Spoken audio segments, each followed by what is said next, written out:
Bismillahirrahmanirrahim. Assalamualaikum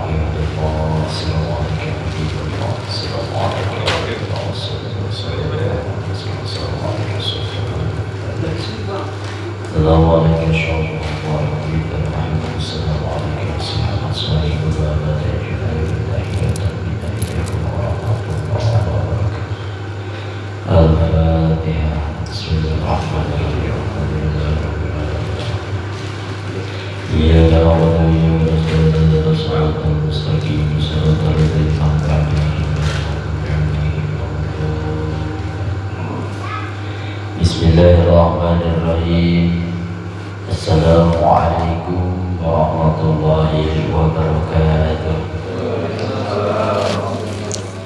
الحمد لله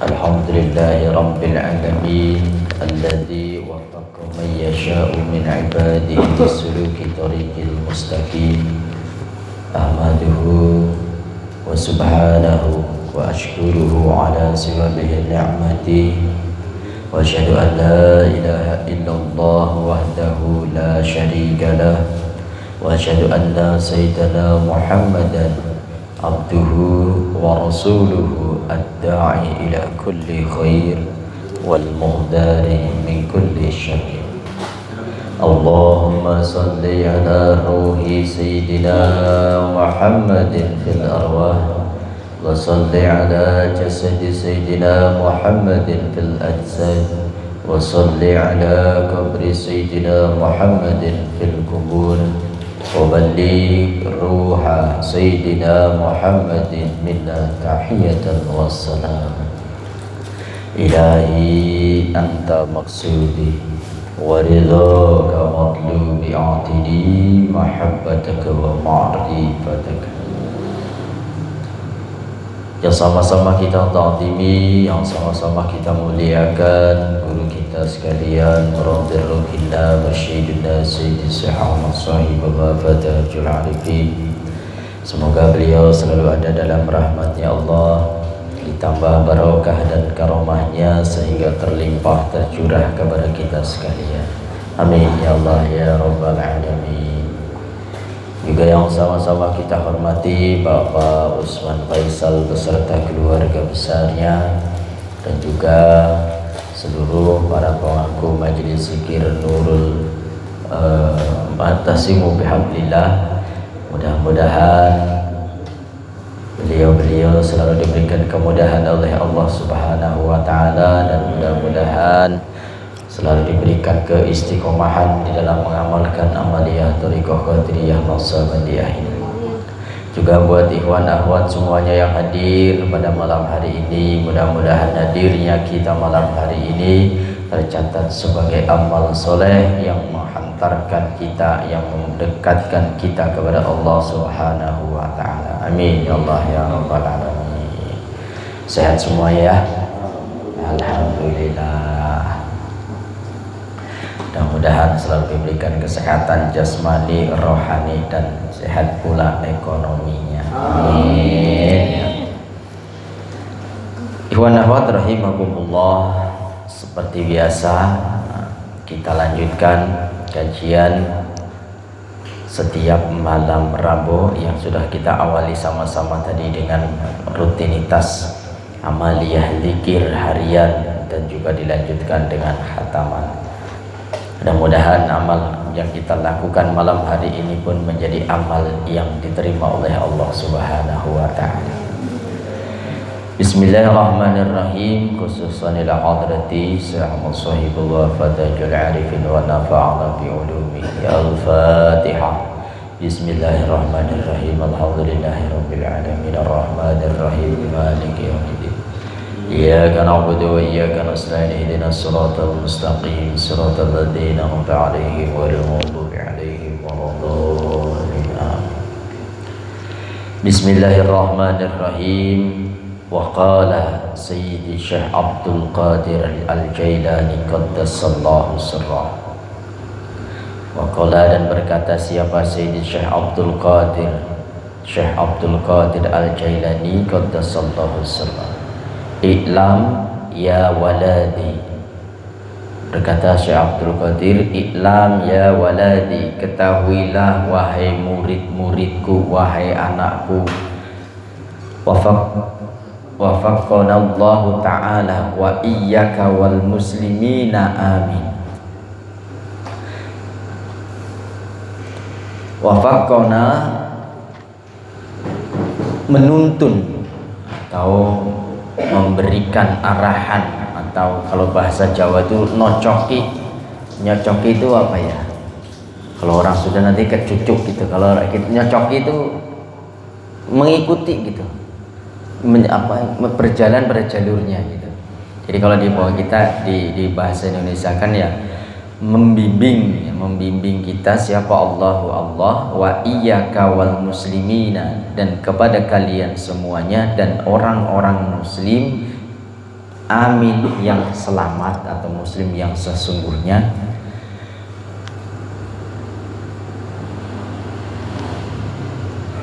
Wa ausika bitaqwallah, dan mengingatkan kepada kalian semuanya untuk bertakwa dengan takwa kepada Allah, wa ta'atihi, dan taat kepada Allah, wa luzumi syar'i, dan mendawamkan pengamalan terhadap syar'i, wa hafadha hududahu, dan menjaga batasan-batasan atau larangan-larangan Allah, artinya tidak melakukan.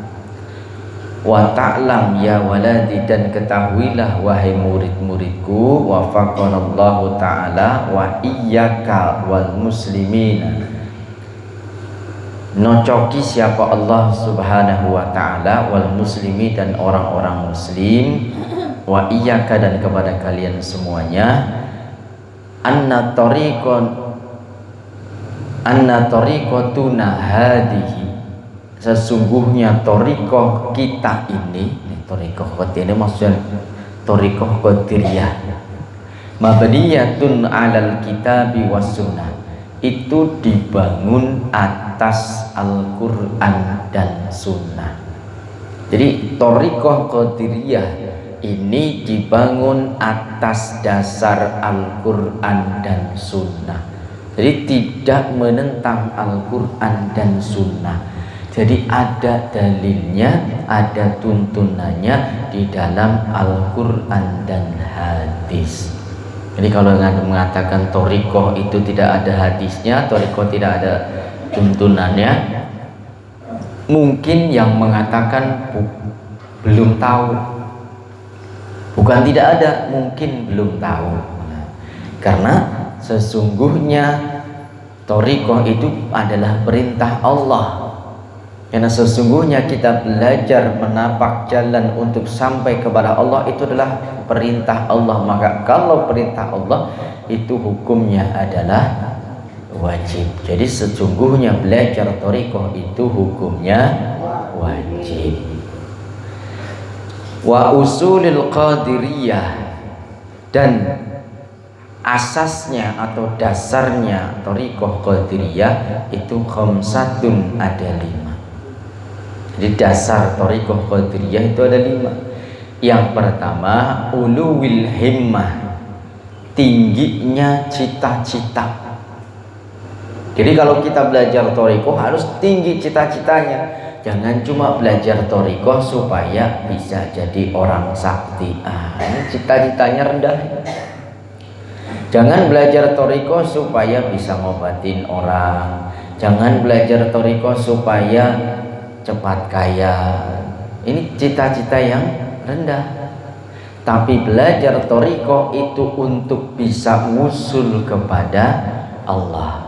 Karena yang maha tinggi, yang maha agung itu adalah Allah. Jadi kalau kita belajar thariqah cita-citanya sampai kepada Allah, berarti inilah yang dimaksud dengan uluwil himmah. Apa himmah? Yang dimaksud dengan himmah itu al-muradu 'anil himmati wa quwwatul qasdi fi talabi kamali yalikul bihalil abdi. Jadi yang dimaksud dengan himmah tadi adalah kuatnya tujuan di dalam mencari kesempurnaan batiniyah atau kesempurnaan diri kita, ruhani kita. Jadi tujuan thariqah adalah untuk menyempurnakan batiniyah, menyempurnakan ruhani kita. Kita harus kuat di dalam cita-citanya, tujuannya. Kalau bahasa Inggrisnya mah ya puguh, madep, mantep, yes, kuat. Pokoknya betul-betul ketika menginginkan satu hal, yaitu untuk sampai kepada Allah, ya itulah tujuannya. Tidak toleh kanan, toleh kiri, berhenti sejenak, tapi terus. Yang dimaksud dengan himmah itu adalah cita-cita, dan cita-cita bagi orang-orang yang belajar thariqah itu harus punya cita-cita yang tinggi. Terkadang kita punya cita-cita yang tinggi pun kesampaiannya belum tentu tinggi. Nah, apalagi kalau cita-citanya rendah, pencapaiannya pun pasti akan rendah.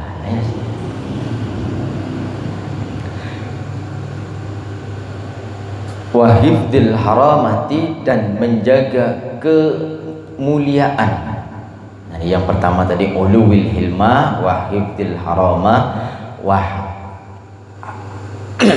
wa husnul khidmah wa nafudul azimah wa ta'dimin nikmah. Ini 5 dasar thariqah Qadiriyah. Yang pertama tinggi cita-citanya, yang kedua menjaga kehormatannya. Ini baik kehormatan diri sendiri ataupun kehormatan guru, menjaga adab terhadap guru, menjaga kemuliaan marwah guru. Wa husnul khidmati, dan bagus khidmatnya. Khidmat kepada siapa? Khidmat kepada guru mursyidnya. Wa nafudul azimah, dan kencang dalam megang azimah. Yang dimaksud dengan azimah itu ya amaliyahnya. Jadi dalam kita mengamalkan amaliyah thariqah Qadiriyah Naksabandi ini, azimah kita, azimah itu kalau bahasa Jawa itu satu perkara yang diunggul-unggulkan, terus dijaga, jadi pusaka gitu. Namanya azimah itu pusaka. Jadi kita harus kuat di dalam memegang amaliyah tadi. Amaliyah yang dituntunkan oleh pangeran sahabat ini harus kita pegang betul-betul, dijaga betul-betul, jangan sampai terkontaminasi, jangan sampai brodoli. Apa brodoli? Brodoli itu berkurang sedikit tanpa kita sadari. Tapi harus betul-betul kuat, kencang di dalam memegang tadi. Amalkan dengan sebaik-baiknya, amankan, lestarikan, itu perintah apa? Nah, salah satunya itu adalah nafudul azimah di dalam 5 dasar daripada thariqah Qadiriyah. Wa ta'dimun nikmah, dan mengagungkan nikmat yang diberikan oleh Allah. Artinya kita banyak bersyukur.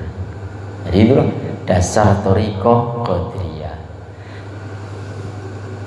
Kemudian dijelaskan faman ailat himmatuhu irtifa'at mardabatuhu.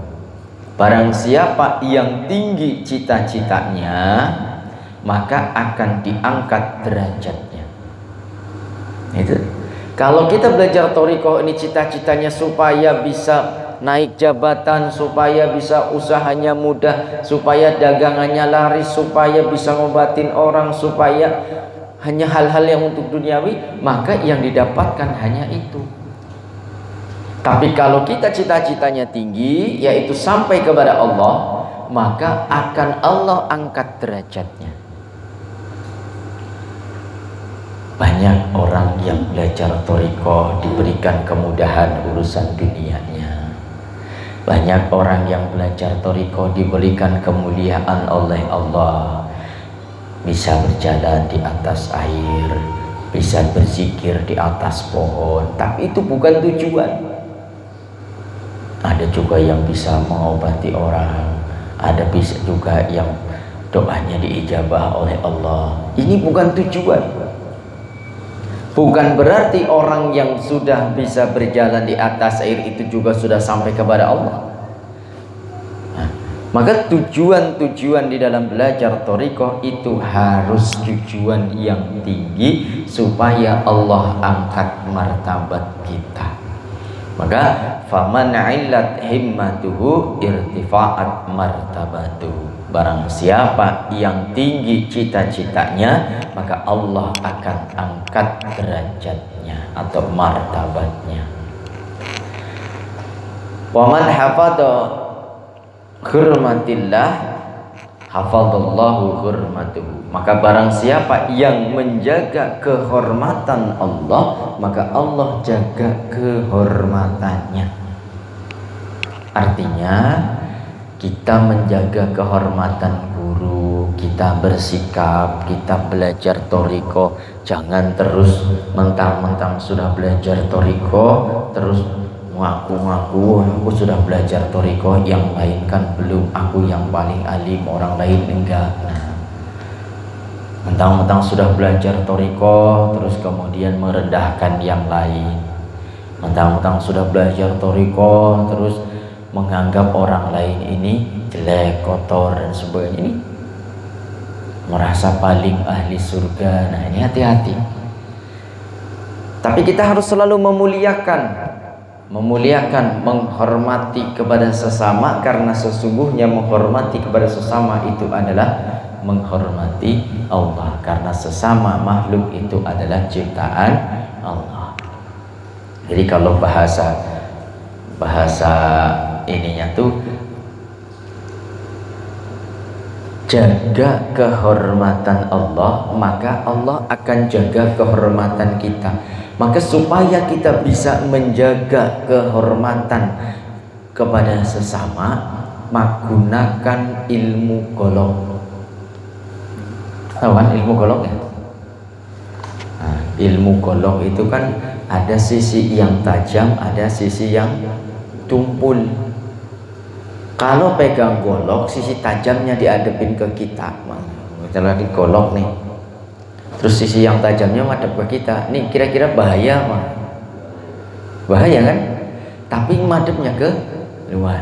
Artinya ketika kita melihat orang lain, pandang dengan pandangan penuh kelembutan. Tapi ketika kita memandang diri sendiri, pandang dengan pandangan syariat. Artinya kalau kita memandang orang lain, kok si Ando nggak kelihatan sholat ya, kita husnudon, oh barangkali sudah sholat dia. Tapi ketika memandang diri kita sendiri, ya, kita harus pandang dengan pandangan syariat. Apakah kita ini dalam bertingkah laku sesuai dengan syariat atau tidak? Kalau masih belum sesuai dengan syariat, berarti kita harus diperbaiki. Jangan dibalik, melihat orang lain dengan pandangan syariat, melihat diri sendiri dengan pandangan hakikat. Wah, repot. Kenapa kamu gak ke masjid? Allah gak menghendaki. Kalau Allah menghendaki kan nanti saya ke masjid. Tapi pandangan diri kita terhadap orang lain itu dengan pandangan hakikat, pandangan yang lembut, supaya kita tidak berburuk sangka kepada orang lain, tapi kita berburuk sangka kepada diri sendiri. Jadi kepada orang lain kita harus berbaik sangka, tapi kepada diri sendiri kita harus berburuk sangka. Karena kalau kita tidak berburuk sangka kepada diri sendiri, artinya kita merasa diri kita sudah baik. Merasa diri baik itu adalah satu keburukan. Nah, ini harus kita jaga betul-betul kehormatan Allah dan juga kehormatan guru. Kemudian yang berikutnya, waman hasunat khidmatuhu wajabat karamatuhu. Dan barang siapa yang bagus khidmatnya kepada guru, maka wajib atasnya karamah guru. Nah, ini yang sering disalahartikan. Dikit-dikit man hasuna khidmatuhu wajabat karomatuhu. Tapi nggak pernah mau ngamalin zikirnya. Nah, ini repot. Jadi zikir kita itu ibarat wadah. Zikir kita itu ibarat tempat. Kalau kita tidak berzikir terus kita kejar karomah terus, mana yang mau diwadahi?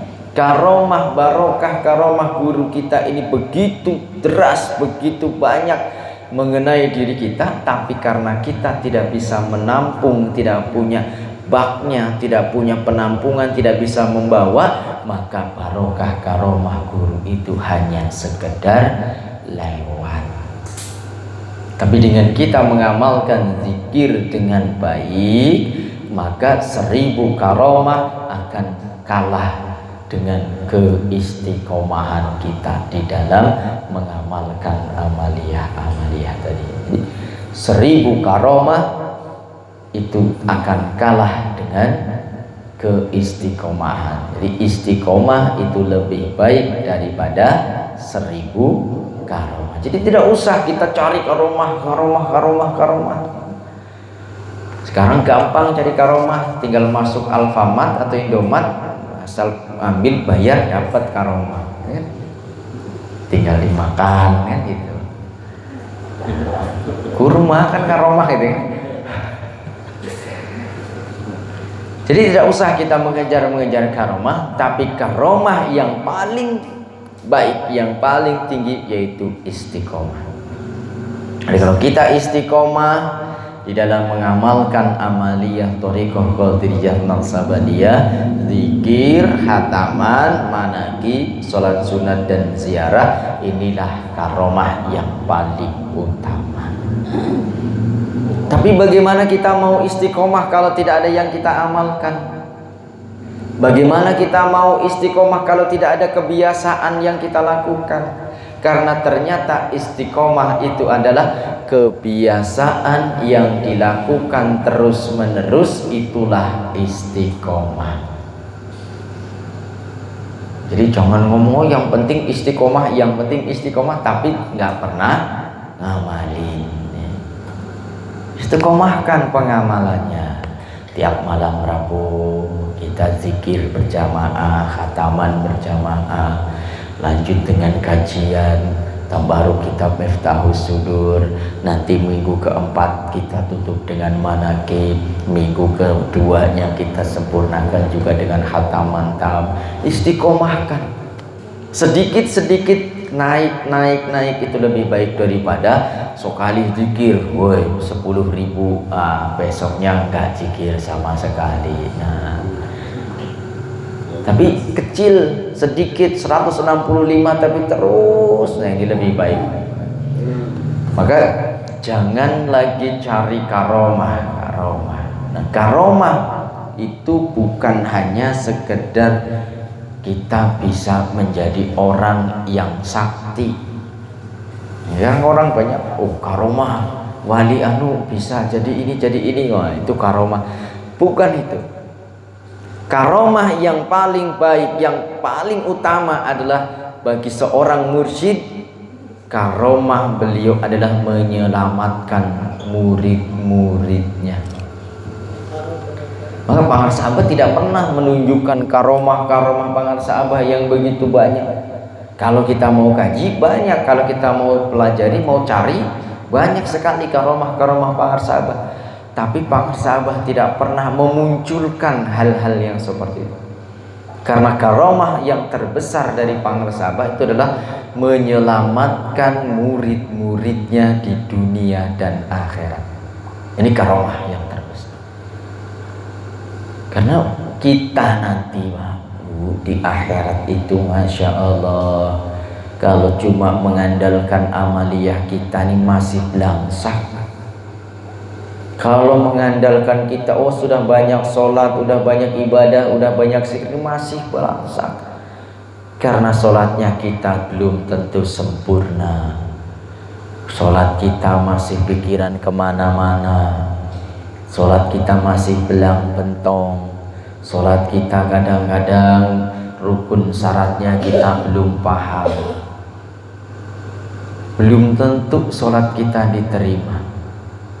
Tapi kalau tidak sholat, apa yang mau diterima? Maka dengan barokah, karomah dan syafaah daripada Syekh Mursyid tadi, inilah yang akan menyelamatkan kita di dunia dan akhirat. Maka karomah wali mursyid pangersa Abah Anom yang paling agung, yaitu menyelamatkan murid-muridnya di dunia dan akhirat. Dijamin. Jaminan asal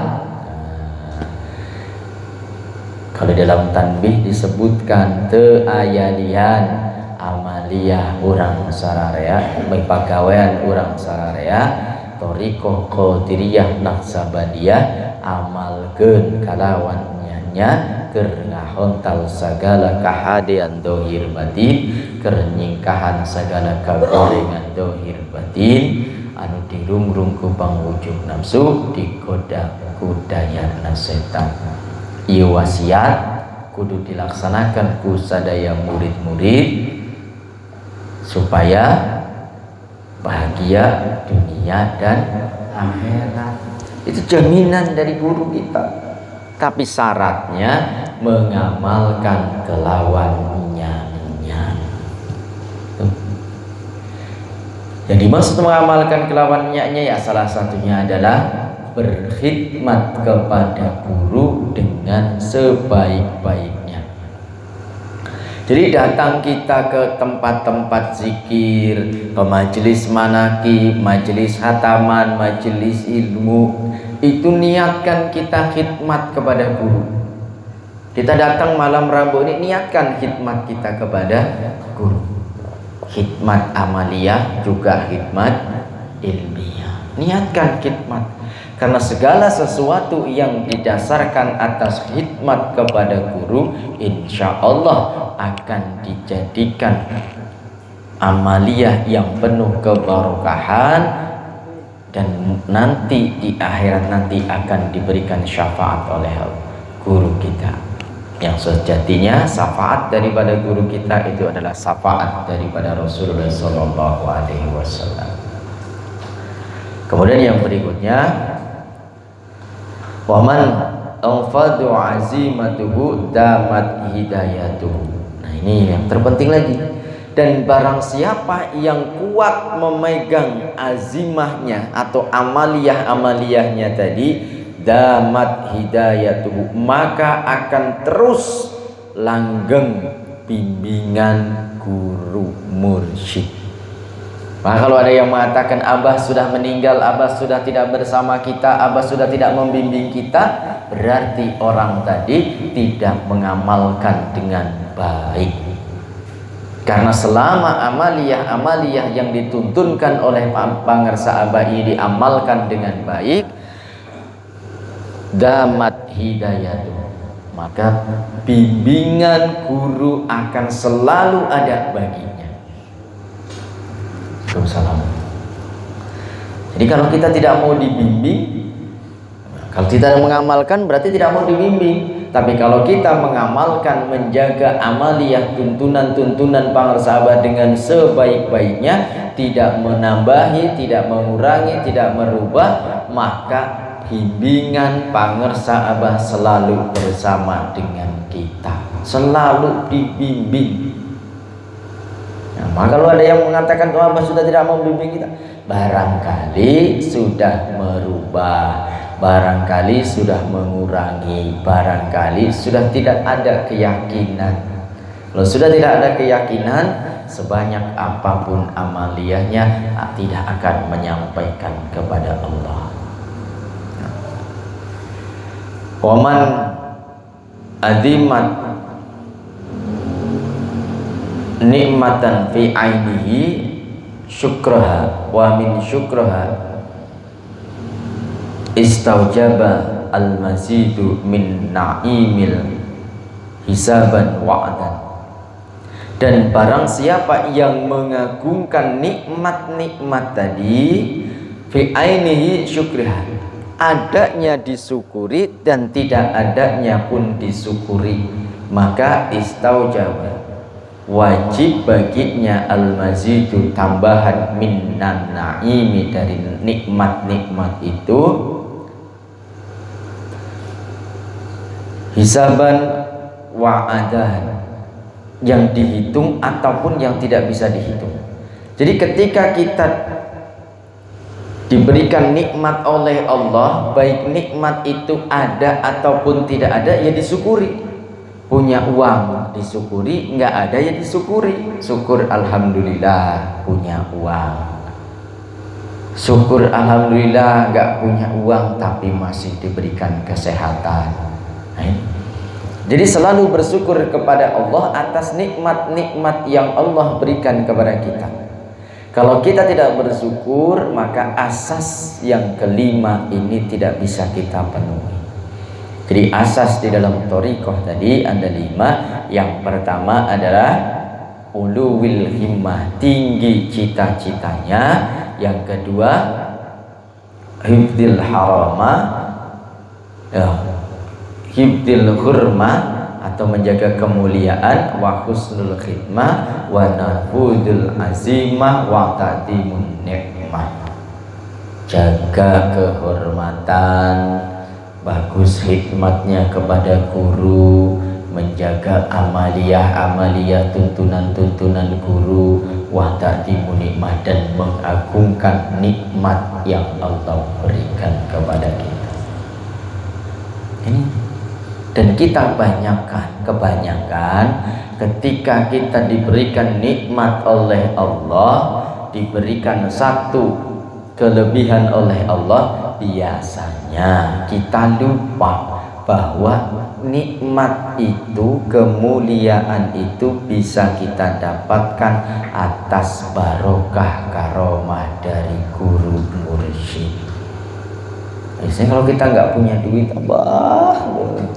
kita jadi kumat, kumaha ya, giliran punya duit lupa. Yakin? Giliran nggak ada kita minta, giliran ada kita lupa bahwa adanya nikmat tadi itu atas barokah karomah daripada guru mursyid. Waqala Asy'arani, dan berkata Imam Sya'rani radhiyallahu anhu, wa iyyaka, dan bagi kalian semuanya, antakula tariqat sufiyati. Syekh Imam Sya'rani berkata, sesungguhnya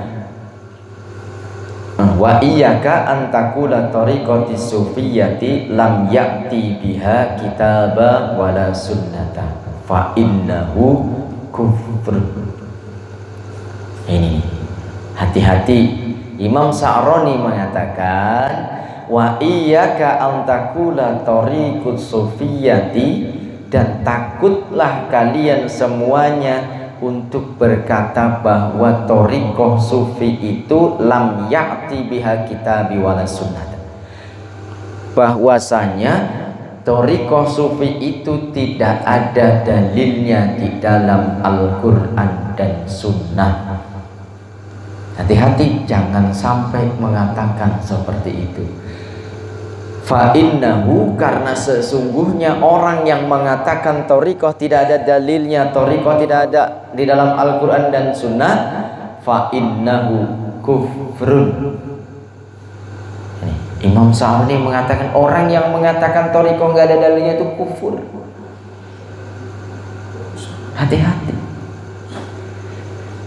Ditegaskan betul-betul oleh Imam Sya'rani, takutlah kalian semuanya untuk mengatakan bahwasanya thariqah sufi itu tidak ada dalilnya di dalam Al-Quran dan Sunnah, karena sesungguhnya orang yang mengatakan demikian itu adalah orang kufur. Fa innaha kullaha ahlakul muhammadiyah, karena sesungguhnya semua dari tasawuf atau thariqatu sufiyati itu adalah akhlak yang terpuji, wasiratil ahmadiyah, dan rahasia akan keterpujian atau rahasia akan zat yang maha terpuji, wasunanul hayati, wasunanul hiyati, dan sunnah-sunnah yang baik yang tinggi.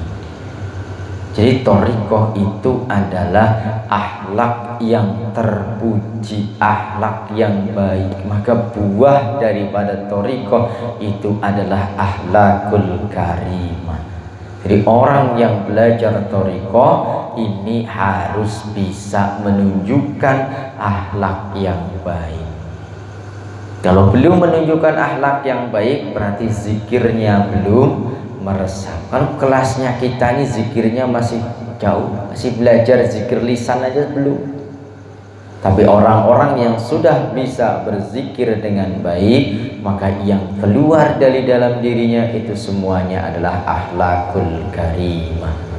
Kalau kita tahap belajar, ya minimum tahu yang baik mana yang buruk, terus berusaha melakukan yang baik-baik dan meninggalkan yang buruk-buruk. Walaupun terkadang kita sudah berusaha tapi kembali melakukan yang buruknya, segera meminta ampun, segera bertobat. Maka Maharsabah memberikan tuntunan kepada kita. Pada maghrib ada sholat sunat taubat, ini untuk mentaubati dosa kita di siang hari. Nanti malam hari ada juga sholat taubat, supaya apa? Mentaubati dosa-dosa kita pada malam hari. Jadi siang kita taubati, malam kita taubati. Orang yang selalu bertaubat itu seperti halnya orang yang mandi, menghilangkan kotoran-kotoran dalam badan kita. Taubat itu adalah berhenti. Kalau kita taubat tapi kok terus saja nggak dilakukan, ngakunya sudah taubat, berarti belum berhenti. Jadi taubat tandanya adalah berhenti. Taubat. Nah, mudah-mudahan kita semuanya diberikan kenikmatan oleh Allah untuk selalu bertaubat atas segala dosa-dosa dan kesalahan kita, dan semoga taubat kita adalah taubatan yang nasuha dan diterima oleh Allah Subhanahu wa taala. Amin ya Allah ya rabbal alamin. Barangkali itu yang bisa kami sampaikan. Mohon maaf atas segala kekurangan. Billahi taufiq wal hidayah. Assalamualaikum warahmatullahi wabarakatuh. Bagi yang mau bertanya dipersilahkan.